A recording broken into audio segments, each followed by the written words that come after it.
2020 came next. And the year 2020 hit with brutal force. Before COVID even started, I lost my unborn child. I lost who I thought was the love of my life. And then COVID happened, and I lost all my engagements as a speaker and all my bookings for the agency.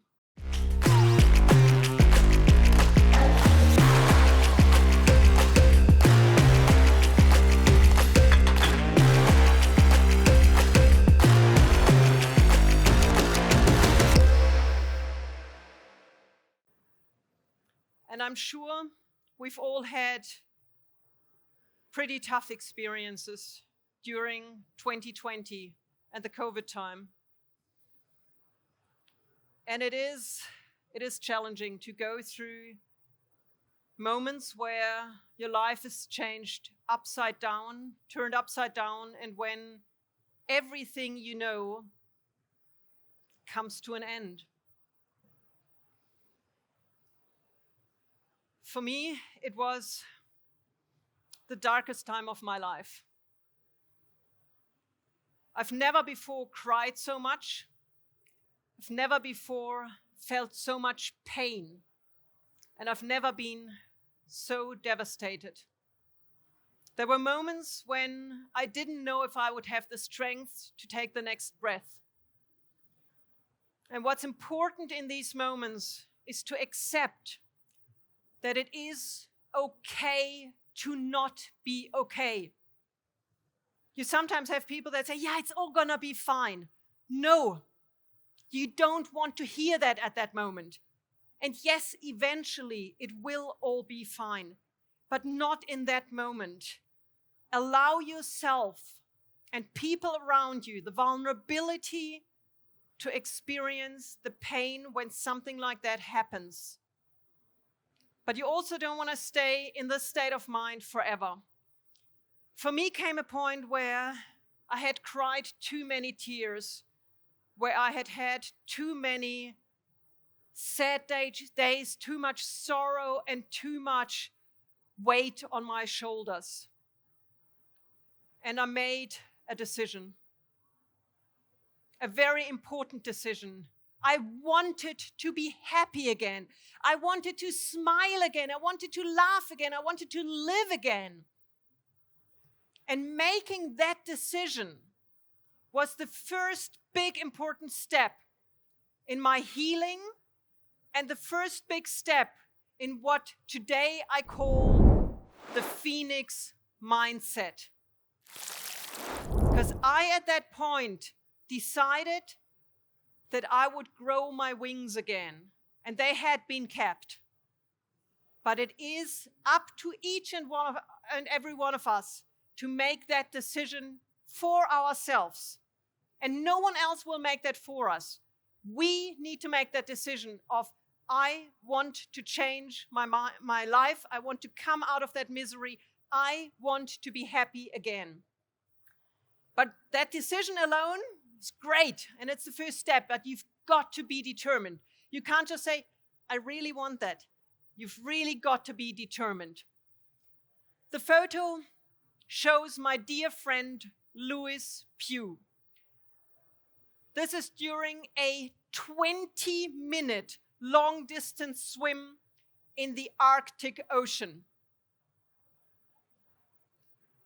When Louis jumps into the water, minus 1.7 degrees cold. The only reason why it doesn't freeze is because there's so much salt in the water. He describes the feeling as millions of razor blades cutting through his flesh. I can guarantee you I'd be out in 2 seconds. You would too. Sorry. I think we'd all be out very, very quickly. Louis, on the other hand, lifts his right arm and takes his first stroke. He lifts his left arm and takes another stroke. And he swims for an unimaginable 20 minutes. This is life-threatening. Why does he do it? He is set to saving the world's oceans. And you best get attention by doing something extreme. That part, easy to understand. The one that I found a lot more difficult to understand is how. How does he do it? How does he manage to stay in and not give up? How does he manage those incredible challenges? Many years ago at a dinner, I sat down with Louis and I said, Louis, can you share your secret? How do you do it? And he looked me deep in the eyes and he said a very powerful sentence, one that has helped me overcome many challenges in my life. There's nothing more powerful than a made-up mind. There's nothing more powerful than a made-up mind. With that made-up mind, you can achieve anything. And for me, it was the determination to regain my life and to spread my phoenix wings again. But as much as Louis takes one stroke after the next, for me, it was taking one step after the next. And every challenging situation you face, be it at home, be it in the office, at work, don't forget, it takes time. And you can't just say, yep, solved. No, there's big challenges. Take one step after the next. And don't try to zoom yourself on top of Everest. You've got to actually work your way up. And it is a process that at times is challenging and difficult, but it is an extremely rewarding journey and one that will allow you to come out stronger. And if along the way things get a bit tricky, ask for help. And I say it as if it was something so easy. Let me share a secret. Before I had my breakdown, on a scale from 0 to 10, I was at 1 for my ability of asking for help. It was a concept, it just didn't exist for me. I would not ask for help. I can do this on my own. Total crap. How good are you at asking for help? Raise one hand if you're sort of between 0 and 5, and 2 hands if you're sort of amongst 5 points and 10 points. How many? Wow, can I learn from you? Beautiful. I am still sort of at 1 hand.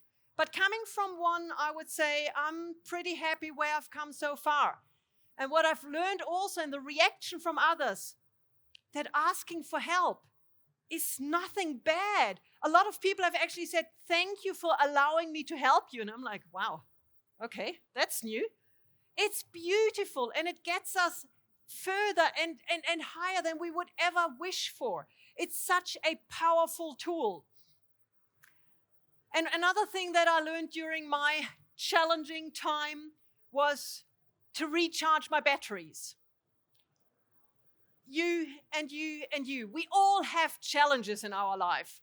And no matter how much we wish for challenges not to happen, they will happen. Life changes constantly. Yep, sounds familiar. What we can do to be better prepared for the challenges and for all the changes in our life is to have a tank that is full. For me, it is being in the mountains. This is where I can really recharge my batteries. Do you know what it is for you? Yeah, you had 10 for asking for help, but now you don't really know how to recharge your batteries. Find it out and do enough of it. Because it's great to say, hey, I can really recharge when I'm in the mountains. I just never go. Yeah, that doesn't help. Do enough of what fills your energy and your soul tanks. Because if your tanks are full, the next challenge that's going to hit you or the next change, you're just going to be relaxed and say, yeah, bring it on. Bring it on. I'm ready for it.